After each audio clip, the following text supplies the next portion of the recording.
Mesdames et messieurs, bienvenue à Brazzaville au Congo. Nous sommes toujours dans le cadre de ce scrutin présidentiel qui va se tenir ce dimanche 20 mars sur toute l'étendue du territoire national. La campagne s'est achevée vendredi à minuit. Nous ne parlerons donc pas par conséquent de politique aujourd'hui. On va vous présenter le Congo dans sa diversité avec des personnalités qui seront invitées sur ce plateau et qui se distinguent dans des spécialités distinctes.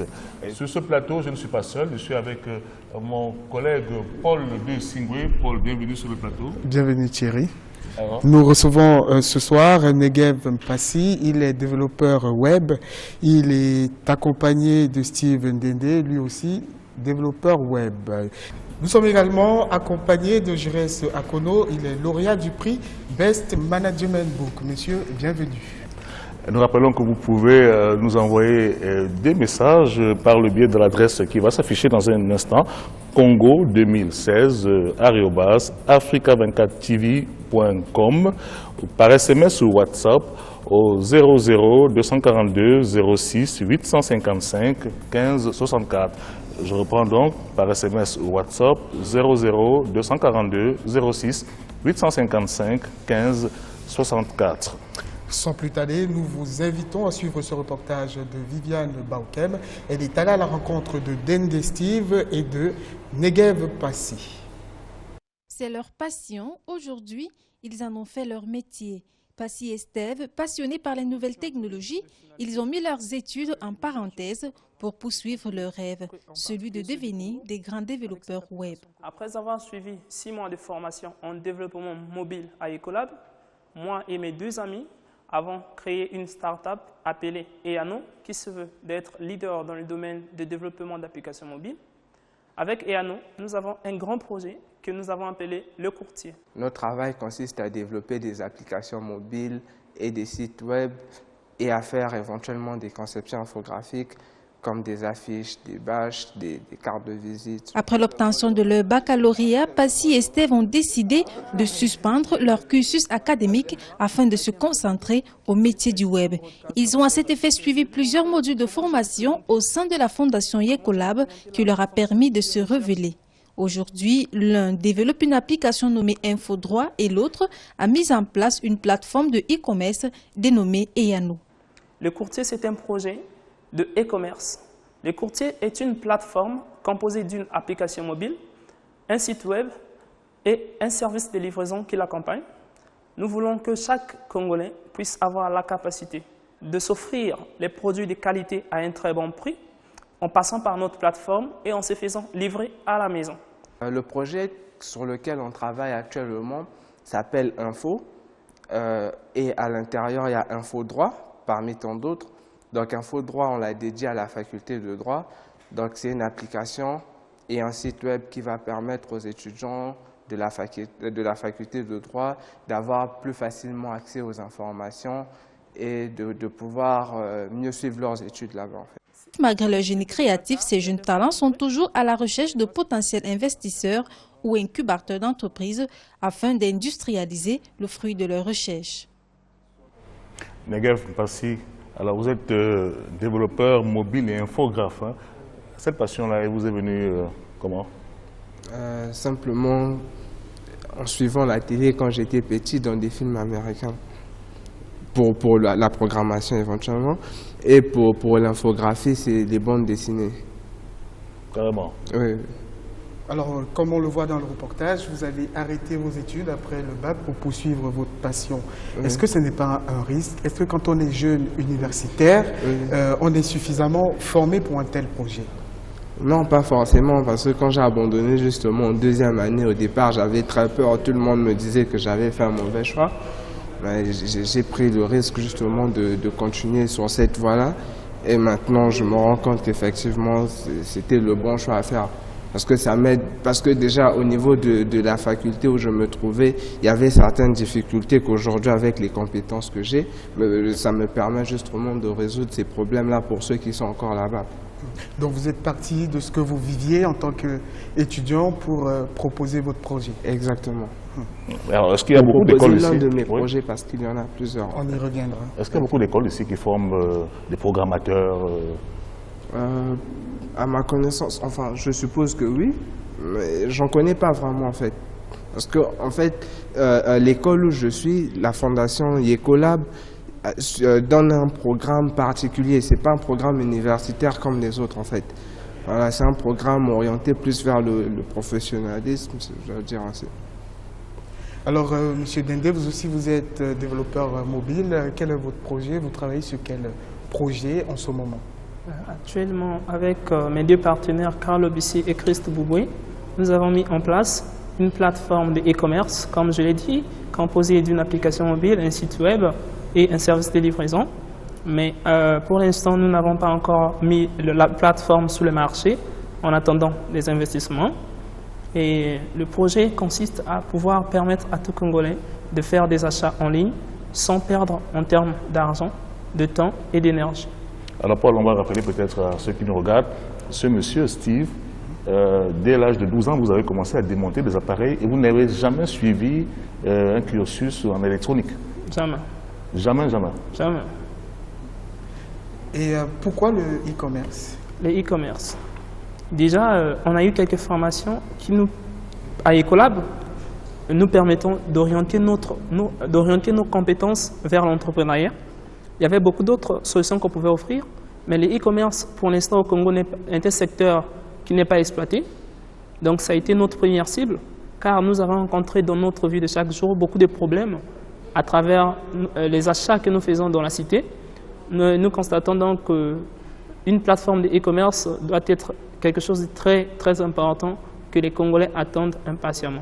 Negev, votre projet actuel, c'est lequel?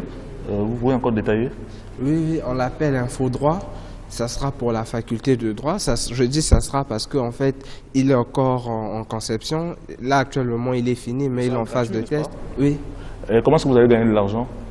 Le modèle économique derrière ce concept-là, en fait, il est basé premièrement sur la publicité.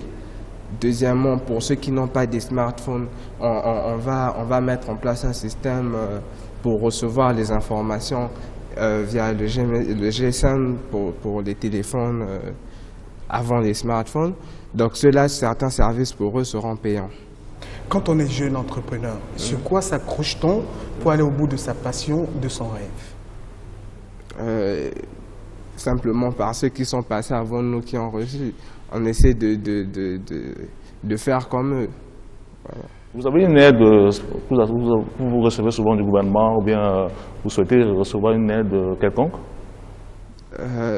L'aide du gouvernement, pour moi, ça serait simplement l'accès à Internet pour tout le monde. Parce qu'au final, nos applications, pour les utiliser, les utilisateurs ont besoin d'Internet. Donc si Internet peut être accessible pour tout le monde à des prix bas, ça sera très intéressant pour nous. On va demander au président, peut-être qu'il y a quelqu'un dans la salle qui est là qui va peut-être réagir, hein, Paul? Monsieur le Président, vous avez la parole. Monsieur le Président?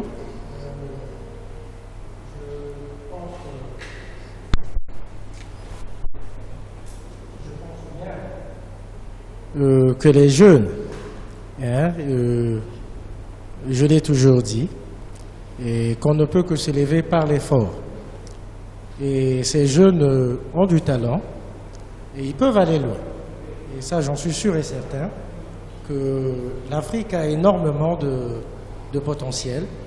Mais ce qui manque à ces jeunes, ce sont des moyens. Donc il faut les donner des moyens, les aider, et pour qu'ils puissent avancer. Je pense bien que je peux prendre l'exemple de Véron Mancourt, ce jeune qui est en train de faire la fierté de l'Afrique. Bon, nous allons aider les jeunes et il n'y a pas d'autre chose à faire que de les aider. Et que tous les dirigeants africains doivent s'y mettre pour aider ces jeunes. Et je pense que l'Afrique va aller en avant, même si on est en retard, oui, mais on va avancer. C'est pas ça les jeunes. Et on va avancer et l'Afrique va aller en avant. Je pense bien qu'il n'y a que ça. Merci beaucoup. C'était Monsieur le Président. Monsieur Jiré Stakono, je rappelle, vous êtes le lauréat du prix Best Management Book. Quel regard portez-vous sur ces jeunes talents? Je pense que je suis ravi de constater qu'il y a de telles potentialités au Congo. Et je n'en doute pas moins, d'autant plus que juste à titre de rappel, je suis également représentant Afrique et cofondateur du cabinet d'entrepreneuriat social Dr Audit. Pour votre gouverne, le cabinet Dr Audit, c'est pratiquement le premier cabinet d'entrepreneuriat social au monde que nous avons mis au point avec l'aide de certains amis américains, dont Bill Drayton, qui est le patron d'Ashoka, le premier réseau d'entrepreneurs sociaux au monde. Et donc, dans ce cadre de ce projet d'entrepreneuriat social, nous avons également un volet d'entrepreneuriat numérique où nous assistons des jeunes qui ont des talents, qui ont du potentiel, notamment dans le domaine numérique, justement, et éventuellement. Mais sauf que, je vais juste dire là où le bas blesse, c'est que pour l'instant, le cabinet d'entrepreneuriat social opère essentiellement en langue anglaise. Donc, la plateforme, ou plutôt l'ouverture au public francophone n'est pas encore tout à fait opérationnelle. J'ose espérer que nous allons y œuvrer. J'espère que dans les prochains jours, cette plateforme sera opérationnelle au public francophone et que ces jeunes pourront plus ou moins être insérés dans ce Alors, je rappelle que vous avez plusieurs casquettes. Vous êtes expert certifié en audit, théoricien en économie, cofondateur d'entrepreneuriat social. Vous êtes écrivain. Auteur-écrivain en management. Oui, justement. Vous avez écrit un livre qui a remporté un prix. Oui, c'est effectivement cet ouvrage qui a eu, que nous avons pu obtenir le prix du Best Book of Management of a Decade, décerné par le magazine australien Economic Innova. Il s'agit de quel prix exactement? Oui, c'est un prix qui récompense le meilleur ouvrage de management qui a été publié au cours de la décennie. Donc c'est essentiellement cet ouvrage-là que nous avons, en fait, il faut peut-être le souligner que c'est notre première publication en langue française parce qu'habituellement nous publions essentiellement en langue anglaise. Donc pour une fois on a publié en langue française pour essayer d'être un modèle pour la jeunesse francophone et c'est éventuellement montrer qu'en Afrique, aussi bien qu'au Congo, il y a du talent dans tous les domaines du soir. Alors j'ai une question, je vais revenir, je fais rentrer avec les deux jeunes talents. Oui. Comment capitaliser ces potentiels-là pour industrialiser de tels projets? Oui, il faut tout à l'heure on parlait d'incubateur, il faut tout simplement qu'il y ait un cadre formel dans lequel ces jeunes puissent pouvoir évoluer, des personnes qui puissent les prendre à bras le corps afin d'incuber leur projet et de donner corps à ce qui est encore tout à fait informel ou encore du volet conceptuel. Donc, et éventuellement c'est dans ce registre que s'inscrit l'entrepreneuriat social, de pouvoir accompagner ces jeunes dans la mise en place effectivement des entreprises, des startups qui semble dire que sont des vecteurs essentiels dans le bien-être social. Donc effectivement il faut accompagner ces jeunes, il faut qu'il y ait ce cadre formel-là qui soit mis à leur portée afin de les assister. Et dans ce cadre figuré éventuellement, nous apportons une sorte de recherche d'opportunités de financement lorsque les projets sont viables, parce qu'il faut le dire que dans le sein du cabinet d'entrepreneuriat social, également une étude de faisabilité des projets qui est de pointe, de manière à ce que tous les projets qui ont une certaine viabilité puissent pouvoir bénéficier de certaines... Sur combien de projets vous travaillez actuellement et puis quels sont les types de financements auxquels les jeunes comme ceux-ci peuvent avoir droit? Bon, pour l'heure, je suis astreint à ne pas trop en dire plus, d'autant plus que ce n'est pas officiellement ouvert au public francophone, mais j'ose penser que dans les jours à venir, dès que ce sera opérationnel, on aura à nous étayer sur... Vous êtes basé au Congo? Oui, essentiellement nous sommes basés au Congo. Vous travaillez à partir du Congo, donc forcément vous devez être en contact avec des jeunes congolais. Oui, il faut dire que la stratégie du cabinet d'entrepreneuriat social, vu que nous sommes également pionniers dans le e-consulting social ou la télé-expertise, nous évoluons essentiellement dans ce volet-là et nous opérons dans le monde entier, mais essentiellement dans le public anglophone. Donc nos consultings se basent essentiellement sur la télé-expertise, un peu comme je vous disais tantôt, en s'inspirant un peu de la télémédecine. Aujourd'hui, là, on peut se faire soigner sans être avec un médecin à distance. Et dans cette logique-là, nous avons mis au point un concept, un cabinet qui permet de pouvoir faire du consulting à distance et ce qui nous permet de pouvoir opérer dans le monde entier. Et ça s'inspire également de la théorie que nous soutenons sur la médecine organisationnelle. Donc pour l'heure, nous allons certainement prendre la tâche avec ces jeunes puisque nous sommes au Congo, nous sommes en train d'œuvrer pour que le public congolais puisse bénéficier des prouesses du cabinet d'entrepreneuriat social et ce grâce à la mise en place de la plateforme en français essentiellement, ce qui sera fait dans les prochains jours. Voilà, le lien est fait, monsieur. Steve Dende, ça vous prend combien de temps pour développer une application? En termes de temps, ça dépend encore de l'application. Par exemple, pour l'application de e-commerce que nous travaillons dessus actuellement, ça fait déjà plus de 3 mois que nous sommes dessus. Mais pour certaines applications, 1 mois est suffisant. pour que ça aille en ligne sur Google App Store. Avec le développement d'Internet, le e-commerce est très répandu. Quelle est votre particularité? Comment comptez-vous vous en sortir dans cet univers saturé? Actuellement, il y a quelques plateformes de e-commerce au Congo, mais on sent qu'elles ne sont pas vraiment très actives. Et nous avons notre stratégie marketing et notre plateforme apporte, au-delà des services de commerce, un service de livraison. C'est l'une des forces de notre plateforme. Quelle est votre cible? Notre cible, bon, nous ciblons tout public qui utilise la connexion Internet pour surfer. Et nous ciblons en général les jeunes de 15 à 30 ans et un public grand autour de 50 à 65 ans. En général, nous ciblons un public de 18 à 65 ans. Negev, tout à l'heure quand j'ai discuté avec vous, je vous ai posé une question en me demandant si vous êtes une forme de hacker. Parce que quand on entend développeur mobile, on se dit c'est quelqu'un qui peut entrer dans le téléphone, puisque vous fabriquez vous concevez des applications. Vous êtes un hacker? Non. Vous trouvez que ce mot a une connotation péjorative, négative? Non, pas forcément, parce que même au niveau des hackers, il y a les black-out et les white-out. Pour l'instant, je ne suis pas encore hacker. Enfin, je ne suis pas hacker, simplement. Vous aspirez à le devenir, alors? Ouais, pourquoi pas, parce qu'il y en a qui le font pour la bonne cause, effectivement. Quand vous dites bonne cause, qu'est-ce que vous pouvez apporter à votre pays, justement? C'est-à-dire, quels sont vos projets pour le pays en termes d'application que vous pourriez mettre en place dans les mois, les années à venir? À quoi vous pensez? Par exemple, il y a une application qu'on compte mettre en place après celle sur laquelle on travaille actuellement. Celle-là, ça sera pour lutter contre le vol des téléphones ou encore des Jakarta, comme ça se fait généralement. C'est possible, ça? Oui.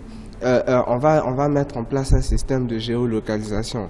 Des balises qu'on va insérer, par exemple, dans des motos Jakarta, à des endroits vraiment bien cachés à l'intérieur, de façon à ce que si quelqu'un volait le Jakarta, que ça puisse vraiment lui prendre le temps de démonter pour aller fouiller et prendre la balise. En ce temps-là, on aura peut-être eu le temps de le retrouver.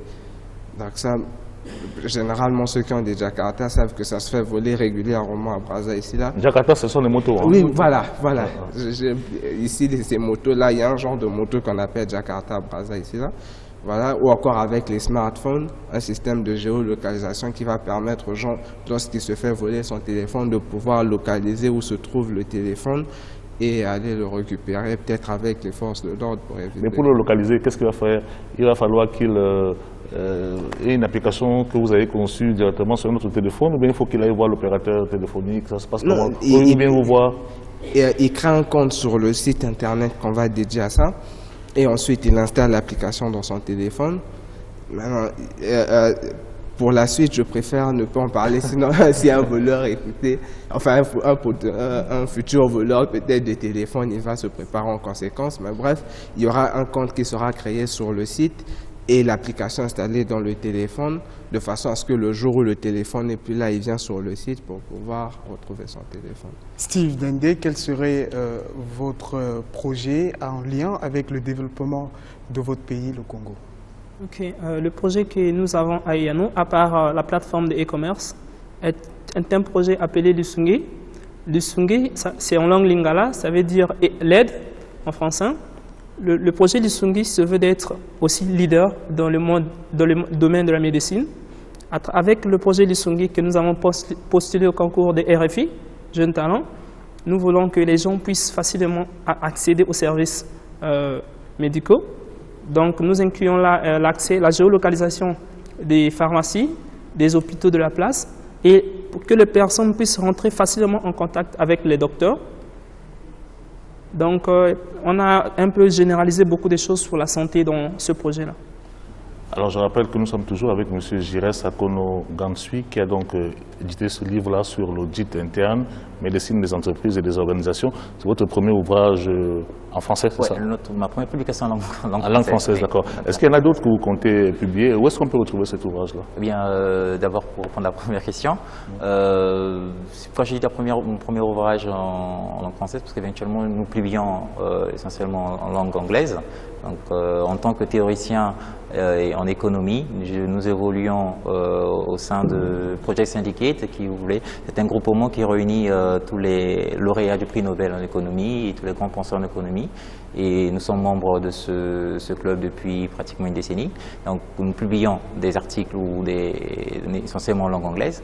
Et là, nous avons publié un ouvrage en langue française qui a eu le mérite de nous classer éventuellement dans un classement américain du GRAM, en tant que dans le top 5 des plus grands auteurs révolutionnaires en management. Et donc éventuellement, nous avons d'autres ouvrages en vue, d'autant plus que cet ouvrage s'inscrit dans le cadre de la théorie à laquelle nous avons participé dans la conception, notamment sur la médecine organisationnelle. Et comme toute théorie, il y a lieu qu'elle soit formalisée au travers des ouvrages qui permettent sa compréhension de manière la plus simpliste, la plus triviale qui soit. Donc éventuellement, il y a d'autres ouvrages qui sont en vue et il y a d'autres ouvrages que nous sommes en train de préparer pour pouvoir améliorer le climat des affaires, aussi bien au niveau de l'Afrique et dans le monde entier, parce qu'il faut le dire que c'est un ouvrage qui est ouvert à tout public, aux managers, chefs d'entreprise et aux étudiants, tous ceux qui, même à mes jeunes compatriotes qui veulent s'investir dans le monde des entreprises. Créer une entreprise est une bonne chose en soi, mais en assurer la pérennité, on a une autre. Donc cet ouvrage, si nous avons pu en arriver à sa formalisation, c'est parce que nous avons également pu mener certaines études empiriques sur le fonctionnement de certaines entreprises, notamment des entreprises américaines, depuis les années 1800. Sur un échantillon de 100 entreprises que nous avons considérées, il n'y a eu qu'une seule entreprise, General Electric, qui a pu subsister au cours des années, et ce grâce à certains dispositifs dont l'audit et le contrôle interne qui ont contribué à la maîtrise de son environnement et de ses risques. Donc voilà en gros de quoi il s'agit précisément. Nous arrivons à la fin de cette partie. Steve Dende, Negev Mpassi, votre message aux jeunes qui vous regardent, qui veulent aller jusqu'au bout de leur projet, et votre message aux potentiels incubateurs d'entreprises. Mon message aux potentiels incubateurs d'entreprises, c'est qu'ils offrent plus aux jeunes un espace à aménager en termes de connexion Internet et d'autres matériels, parce qu'actuellement, ce n'est pas facile pour certains jeunes d'avoir des machines de bonne qualité pour pouvoir développer des applications, qu'il y ait des incubateurs, qu'il y ait des équipements déjà. Ça motivera encore plus de jeunes à venir dans les incubateurs, dans les labs pour travailler. Et il n'y a pas beaucoup de com. Donc, qu'il y ait plus de com pour attirer. La com ne se fait pas que sur Internet, parce qu'il y a des potentiels. Il y a des potentiels jeunes, mais qui ne vont pas pour l'instant sur Internet, pour qu'ils se découvrent. Pour qu'ils découvrent la passion qu'il y a en eux, il faut qu'il y ait des coms extra-Internet, hors Internet également, des campagnes à travers la télé et la radio, ça serait très bien. Je reviendrai simplement sur ce que j'ai dit tout à l'heure, là, qu'il y ait plus facilement accès à Internet pour tout le monde. Parce que pour nous, les développeurs, tout comme pour les utilisateurs d'applications, c'est tout le monde qui gagne. Voilà, on va remercier donc Negev Mpassi, merci. Je rappelle que vous êtes développeur mobile et infographe. On va remercier Steve Dende, développeur mobile et web.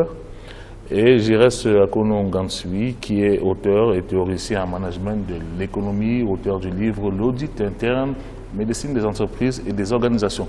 Merci monsieur d'avoir accepté notre invitation. On se retrouve dans quelques minutes pour la seconde partie avec de nouveaux invités.